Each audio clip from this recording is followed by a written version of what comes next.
Queen of Hearts, Dark Mafia Romance, Empire of Thorns series, Book 1. Published by Alice Fox, 2025. Scarlett. I was sold like an object, locked in a room, given a ring and a new last name before I could even scream. Lucien Santoro doesn't ask. He takes. He's cold, cruel, and kisses like he's punishing me for existing. Every time I fight back, he smirks like I'm his favorite game. But I'm not some trembling little girl. He wants a wife? He just married hell in high heels, and if he thinks I'll break, he should know. I bend, I bleed, but I don't shatter. Lucien. She was a message, a pawn, a means to an end. Scarlett was supposed to fear me. She was supposed to obey. Instead, she curses louder than my men, stares me down like a queen, and tempts me with every reckless breath she takes. She's a chaos I never planned for. A storm in lace panties with a mouth full of fire and eyes that make me want to kneel. But I don't kneel. And if I have to ruin her to keep her, so be it. Because she's mine now, and I don't let go of what's mine.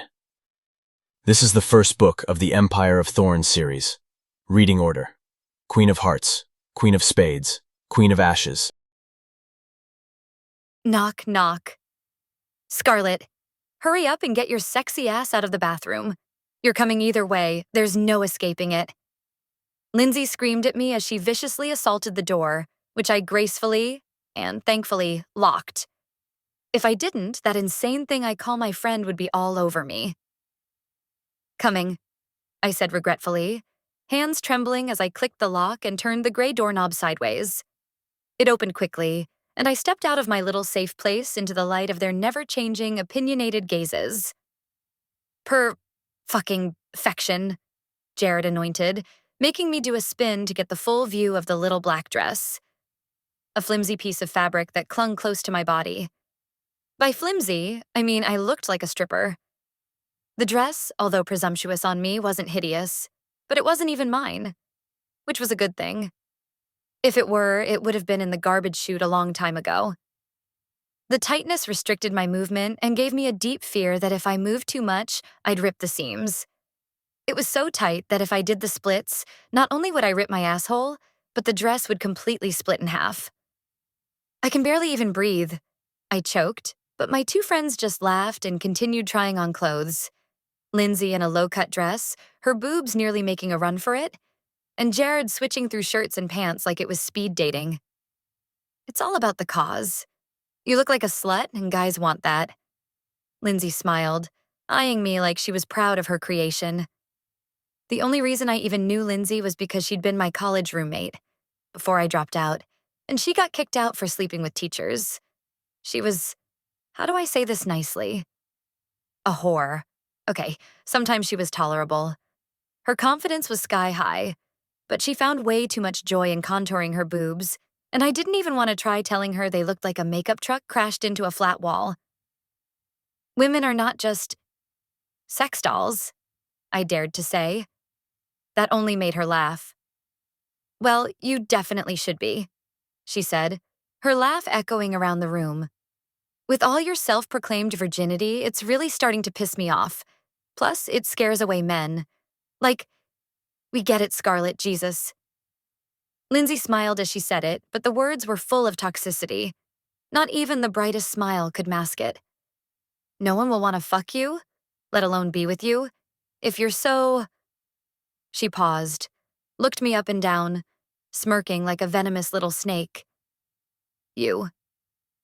But I guess that's the difference between me and Lindsay. I won't silence myself. I won't change myself. Not for a man. Jared was a whole different story. He was that overly nice gay guy who'd give you his car if you needed it. But his bag list, as he liked to call it, was probably longer than the scroll of destiny. Not that he flaunted it. He just existed, way too attached to Lindsay. So much so that he couldn't even see how she basically dragged him around by a collar and leash. That sounds kinky, but trust me, if you saw them together, you'd quite literally gag. But me? I was the, how would you say it? extra. Yeah, the extra friend in this three-part friendship. Jared was Lindsay's loyal gay best friend, and I was just the spare piece, the Walmart to their Gucci, which honestly I was fine with. I didn't love their company, but it was better than dying of boredom or drinking myself into oblivion alone at home. And once I start drinking, it's hard to stop. I don't like being alone. I knew these two wouldn't put up with me if I was truly myself, so I kept the curses and comebacks in my head where they belonged. But that didn't mean they weren't loud, annoying, boy-crazy little shits. I hated men. Useless. All they ever wanted from me was sex. And sex is the one thing I've never wanted from them. Penis enters vagina. Feels like shooting stars. Blah, blah, blah. Can we go now? I muttered with a hint of attitude sticking to my spicy self. Lindsay rolled her eyes as she stood up. She glanced at herself in the mirror, reached into her bra, and adjusted her boobs like they were on a roller coaster. Her tits looked like they were about to burst. She strutted to her fake Gucci purse, dug around, and flashed me an innocent smile as she pulled out lipstick, lining her perfect bow-shaped lips.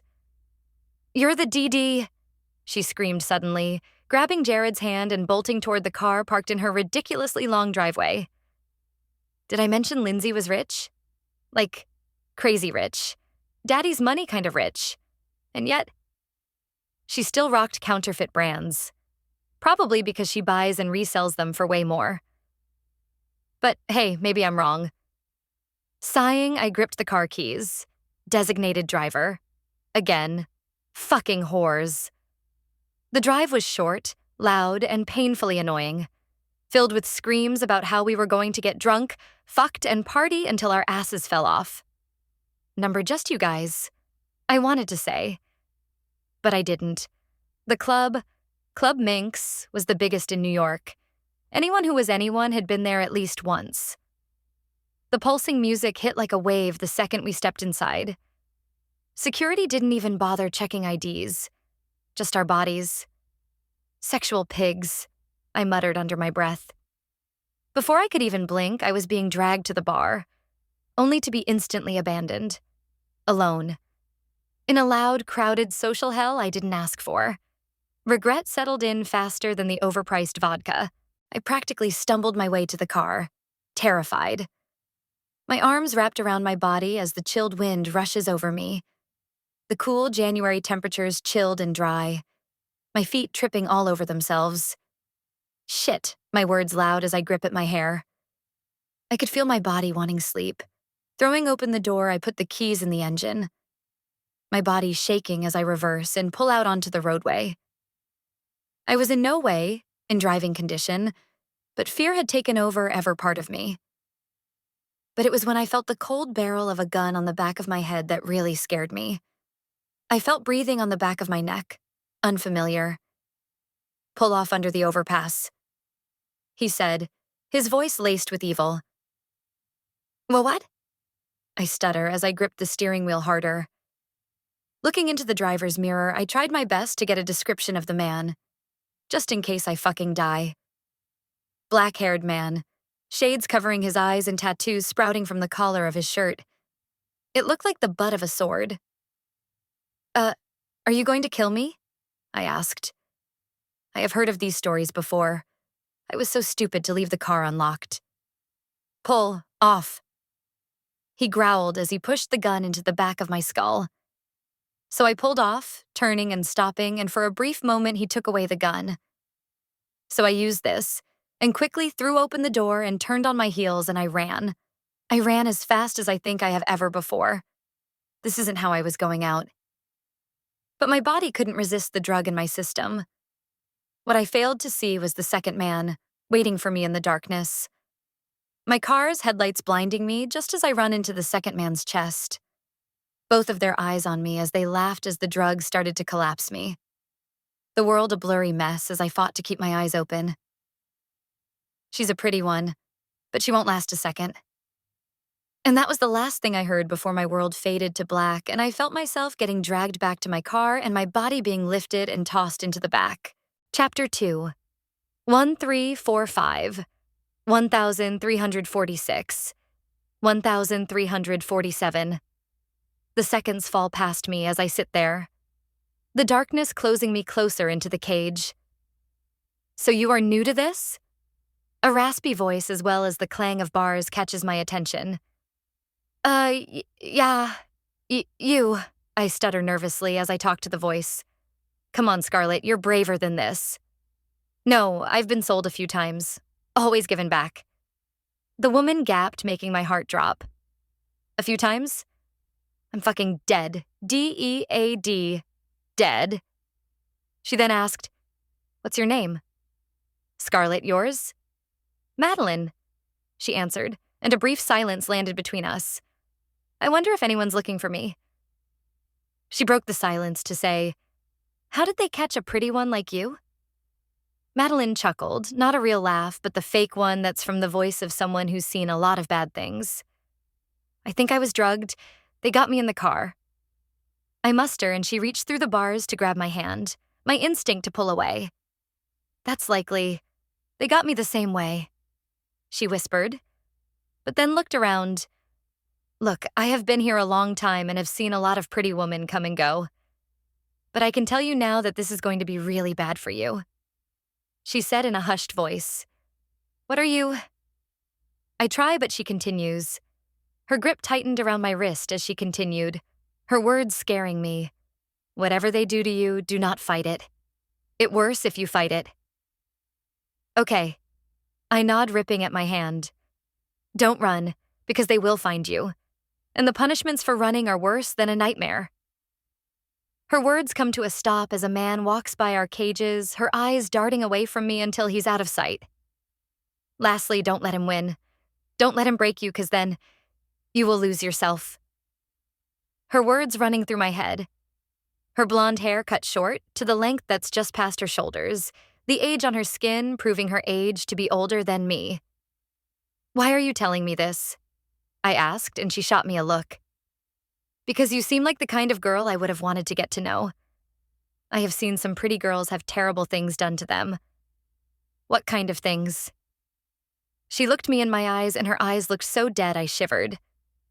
"Let's just say disobey, you die. Run, you die. Let him win, you die." I nodded. "Die, but why would—" But she interrupted me again.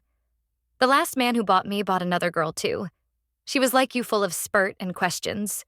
She resisted, ran, and talked back. And 2 days later, her body was found in the river, raped and dismembered so bad you couldn't even tell it was her.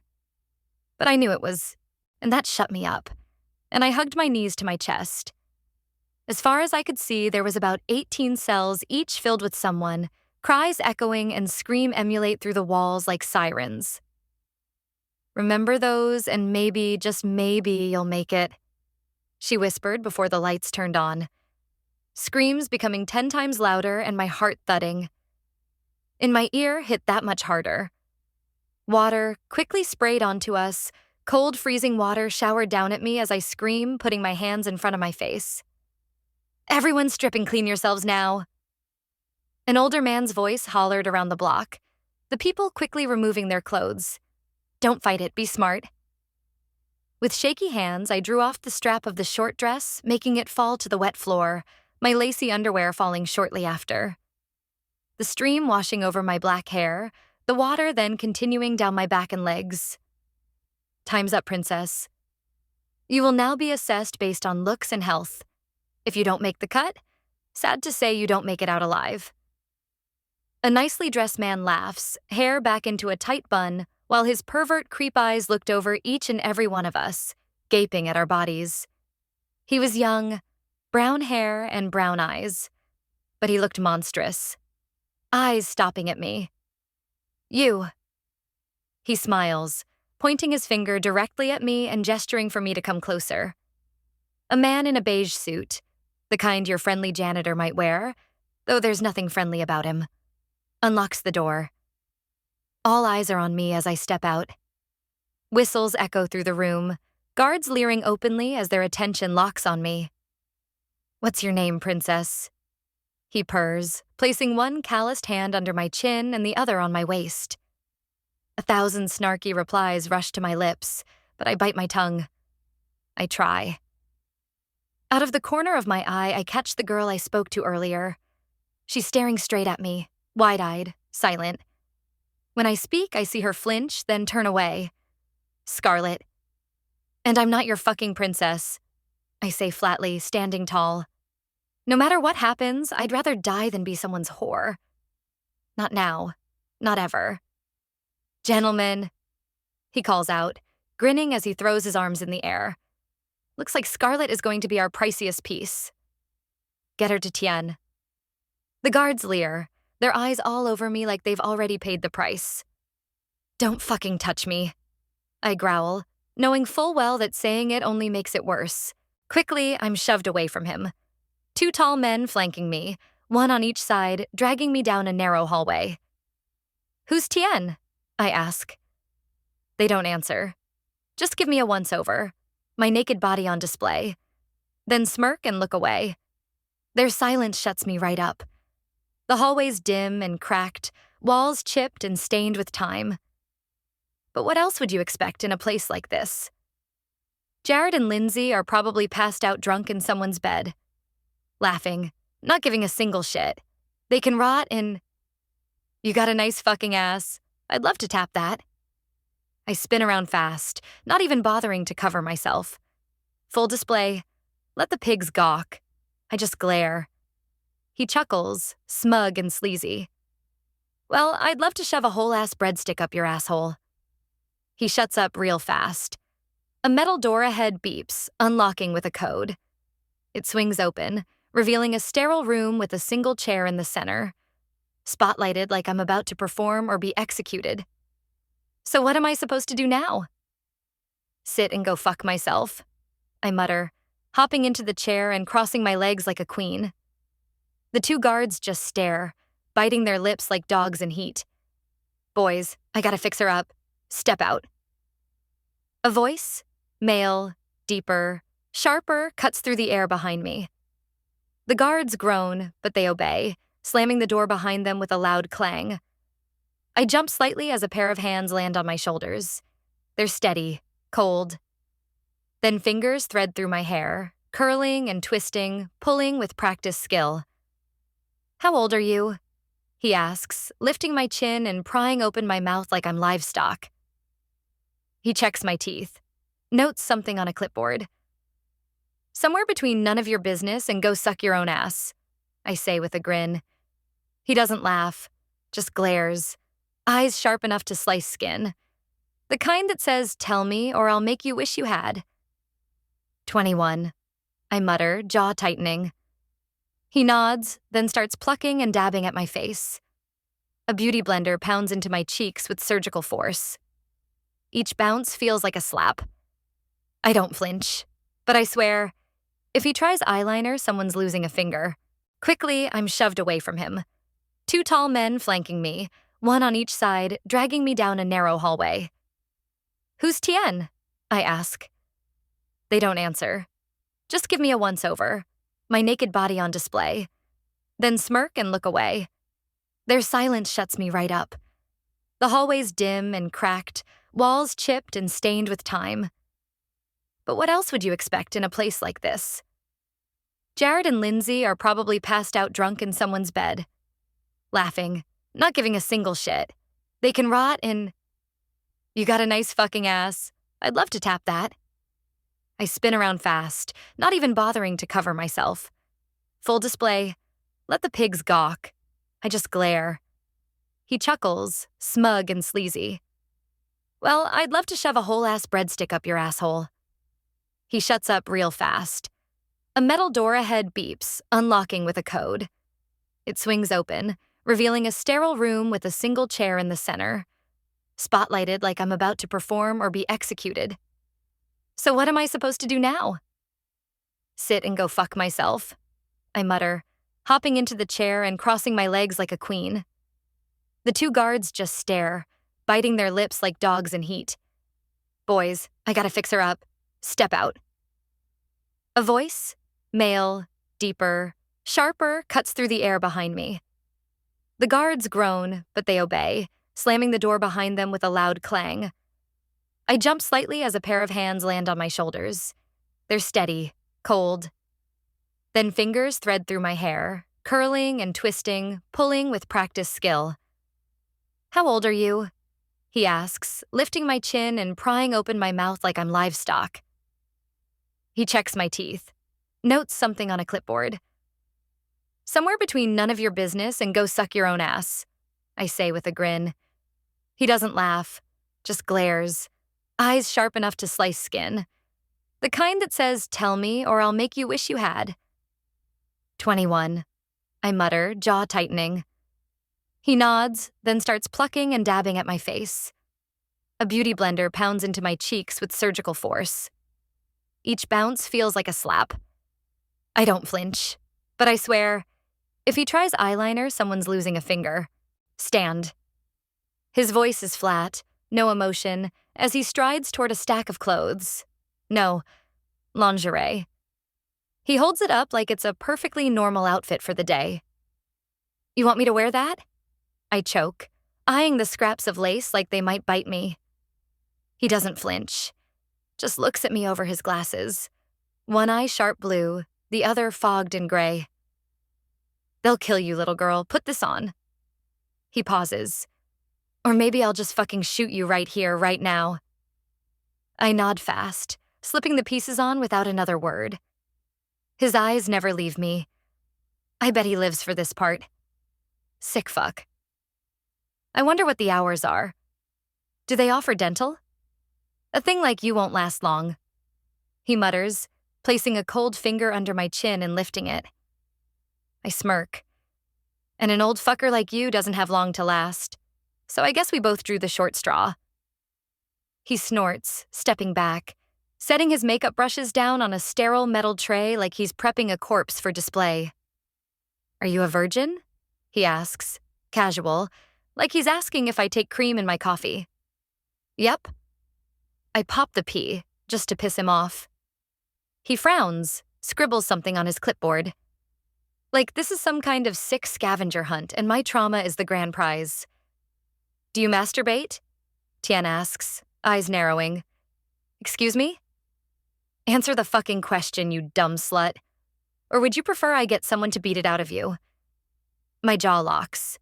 "Yes," I whisper. He doesn't even blink, just writes it down. "Dildo, vibrator, or hands?" he asks, like he's ordering lunch. My fury explodes. Jesus fucking Christ, why does that even matter? "Because your pussy is the product, sweetheart. The men want tight, unused, unsullied." His voice is stone. He grabs my chin hard, yanking my face toward him. "All of them," I growl, staring right back, daring him to write that down. He holds my gaze for a beat, then lets go and shoves me back into the chair. "Whatever you do, no speaking, no taking off your clothes. Got it, bitch?" "Good." He slams his clipboard down and pounds on the metal door 3 times. "Excuse you, but..." I start to protest. Too late. The door swings open, and there he is. The man from the cage room. Asshole. Chapter 3. I hope you choke on your own dick. My smile makes Mr. I sell girls for money stop us dead in the hallway. He doesn't answer, just looks back at me and growls. My breath shortens, but I swallow it down. The screams echoing down the corridor make my stomach twist. Right now, staying close to him feels safer than being left behind. "Did your stylist tell you the rules?" he mutters, stopping in front of yet another metal door. Because apparently that's all this place has. "Yes," I whisper. He nods once, then shoves the door open and pushes me through. "What's your name?" I ask. He smirks.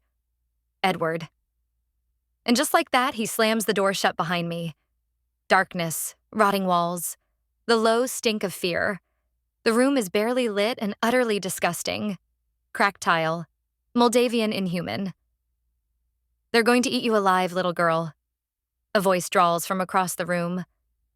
Madeline, my only friend here. Not that I've ever been good at making them. I step cautiously toward her. Every other girl in the room watches me. They all look the same. Painted faces, sexy lingerie, Blank stares. I sit beside her. Why? I whisper, my voice tight.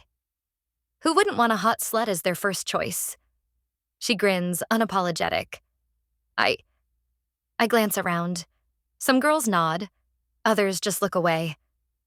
I slam my eyes shut, try to pretend I'm not here. Not in this room, not in this body. I rest my head against the wall behind me, willing myself to fade out. When I open my eyes again, I'm alone. Get up. A hand yanks me to my feet. Rough, hard. A man's grip around my arm as he shoves me toward a door that's just opened in the corner. The stage beyond is white, sterile, lit like I'm under a microscope. Every wall is a mirror, or rather a one-way window. They're watching. I can feel it in my skin. The intercom crackles to life. Scarlett, age 21, feisty, mouthy, virgin, starting bid, $150,000. The numbers rise faster than I can process. 300, 450, 700. Each figure stabs at my brain. The light flashes. The air spins. I look straight ahead, at the center mirror. I breathe in, slow. My hand glides over my chest. My fingers find the strap of the bodysuit, and I pull. The strap slips from my shoulder, then the other. The bodysuit falls around my ankles. I'm naked again. I don't know where this confidence came from, but I fucking like it. Go, bitch. Go. I stare at myself, lit up, vulnerable, defiant. Probably one of the dumbest things I've done. But whatever. I'm already screwed. Might as well add some spice to the story. I brush my hair off my shoulder. Then I raise my middle finger. Right at the mirror. Right at them. I'm not for sale, you arrogant little pricks. My voice slices through the air as I throw both middle fingers up, proud and defiant. The clang of the door slamming open cuts me off. Edward storms in, fury in his eyes, his hand rising fast, ready to strike. Sold to Mr. Santoro for $1.8 million, the intercom blares. Edward's hand freezes inches from my face. My arms are already raised to shield myself, heart pounding. His voice drops to a growl. You're so fucking dead. He grabs me roughly, yanking me out of the room like I'm made of stuffing and wire. My feet stumble across the floor as he drags me to a plain wooden door. He shoves me through it and slams it shut, locking it with a heavy click. Let me out, I scream, fists pounding on the door. I'm gonna fucking kill you, Edward, you son of a crack whore. My rant dies in my throat. I spin around and freeze. A man stands at the far end of the room, slicked back hair, perfectly pressed suit. Not a wrinkle, not a flaw. He looks like the kind of man who has people to iron his soul. He smirks. Boss is gonna love that fiery attitude of yours. Excuse me? Who the fu— I cross my arms over my chest, try to stand my ground. He just laughs. He's going to make you wish you were dead. And suddenly, every ounce of bravado drains like water through a crack. Whoever this man worked for, I was screwed. Not, oops, I sent a nude to the family group chat, screwed. I was rainbow afro, barrel rolling down a flight of stairs. Please God make it stop kind of screwed. Fuck. Just fuck. Enjoying this preview? Get the full Empire of Thorns trilogy now at authoralicefox.com. The bundle includes all 3 dark addictive books. Book 1, Queen of Hearts, Empire of Thorns #1. She was sold, caged, stripped of freedom. He's the ruthless Mafia heir who bought her and refuses to let her go. But Scarlett has fire in her blood and a mouth he can't tame. She might be his bride, but she'll never be his victim. Book 2, Queen of Spades, Empire of Thorns #2.